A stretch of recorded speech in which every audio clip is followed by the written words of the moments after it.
this. Number one, the importance of dreams. And what was called Imam al-Qurtubi, he mentioned in his interpretation of this surah that dreams are very important in our lives. And the dream have meaning. We may or may not know the meaning. So do not try to interpret a dream until you have one khibr in it. And of course, nobody really knows the real or the actual meaning of dream, except somebody who receives the revelation. Whoever tries to interpret a dream is only trying his best, his ijtihad. That's why the Prophet ﷺ, as Bukhari mentioned in the hadith of Samura, that when he prays Fajr, he will ask his companions, هَلْ رَأَ أَحَدٌ مِنْكُمْ رُؤْيًا? Did any of you see a dream? And whoever sees a dream will narrate to the Prophet what he saw, and the Prophet will interpret the dream to them. But we don't know the interpretation of dream. That's why the Prophet taught us what to do when you see a dream. If it's a bad dream, what do? You change your position of sleeping, and then you seek refuge with Allah, and then you spit on 3 times. But if it's a good dream, you what? You keep it. You ask Allah the Almighty to allow it to happen, and you inform those who you love. But that bad dream, do not tell anybody. Look at the beauty of Islam. Islam doesn't encourage spreading bad news. Even what you see in the dream that is not good, you should not spread it. But today, when you hear about news, when you hear news, some people say no news is what? It's good news. Because every news that is being spread is all bad. And it's only creating depression and and stress. So we ask Allah Almighty to grant us understanding of the deen. Amen. And number 2, we learn from this that envy is a filth that is not befitting to be in the heart of a believer. Envy is so evil, so much so that Allah commanded us to seek refuge from the evil of the envious nature when he envies. It's so evil, so much so that Allah connected it with what? Witchcraft. Allah Almighty said, وَمِن شَرِّ حَاسِدٍ إِذَا حَسَدَ, after he said, وَمِن شَرِّ النَّفَّاثَاتِ فِي الْعُقَدِ. Because what leads to witchcraft most of the time is the envious nature. The Prophet ﷺ said, إِنَّ الْحَسَدَ يُدْخِلُ الرَّجُلَ فِي الْقَبْرِ وَالْجَمَلَ فِي الْقِدْرِ. The envious nature will put a man in the grave and a camel in a pot. People kill because of envy. Look at what Yusuf's brother did to Yusuf alayhi salatu wasalam. Imam al-Qurtubi mentioned in his tafsir that they brought Yusuf to their father and they had Yusuf on their shoulder, talking to their father in a soft manner as if they love Yusuf. Or could you send Yusuf with us? We're going to honor him, we're going to play with him, we're going to teach him, etc. As soon as they are out of the sight of their father, they throw Yusuf on the ground. Whenever Yusuf runs to one of his brothers for help, he will kick him. He will run to this man, he will kick him. And they said, Uqtulu Yusuf, kill Yusuf. And one of them said, and that is the oldest one, do not kill Yusuf, but rather put him in Bayabatul Job. Put him in the well, or just send him far away. After that, we can repent to Allah Almighty. And this is what they did. When they threw Yusuf in the well, Allah Almighty commanded a rock to shoot up from the bed of the well. And Yusuf stand on that rock. So Yusuf did not drown. When the travelers were passing by, they sent one of them to come and fetch water. When he sent the bucket in the well, Yusuf grabbed the bucket. When he pulled and he saw Yusuf, he said, Ya Bushra hadari gulam. But then they ran to the travelers and they said, Yusuf is their slave who ran away from them. So they need Yusuf. The travelers look at Yusuf and they say he does not look like a slave because he looks like he is well, taken care of.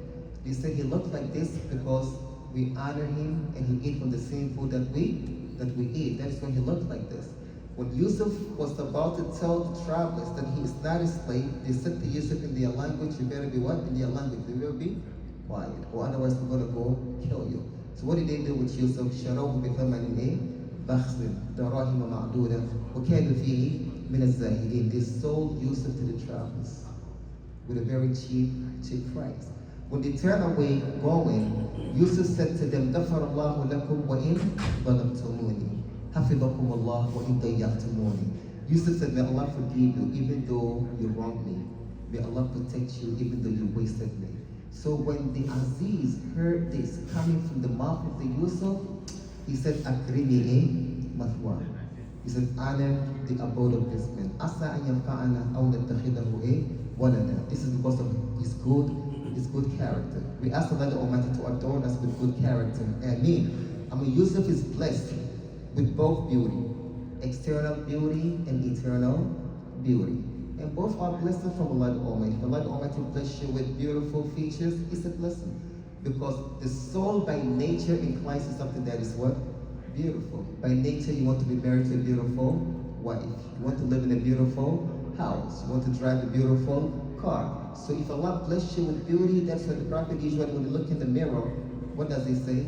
Oh Allah, just as you beautify my creature, beautify my character. But what is more important is the internal beauty, which is the beauty of character, taqwallah, humility, knowledge, etc. Because the external beauty of Yusuf dragged him to where? To where? Prison. You understand my point? It dragged him to prison. What took him out is the internal beauty. It's the beauty of his good character, the beauty of the knowledge that Allah the Almighty has given him. That is what took him out of prison. So what is more important is the internal qualities, not the external qualities. And this is a beautiful lesson that we learned from Yusuf. That's what the Prophet ﷺ said, that تُنْكِهُ الْمَرْأَ لِكَمْ أربع لجمالها ولحسبها ولمالها ولدينها فاظفر بذات الدين. You know, you can get married to a woman because of her beauty, but beauty is not everything. Maybe her wealth is not everything. Her honor, that's not everything. But the deen is what is more important. We're not saying that go get married to an ugly spouse. You know, somebody said, I don't want to learn her religion until I see it, right? Why? Because this is also going to attract her to you. But I'm saying this to say what is more important is the eternal beauty. We ask Allah Almighty to grant us understanding of the deen. Ameen. And we mentioned that dreams are very important and that nobody knows the interpretation of dream but Anbiya through Wahi.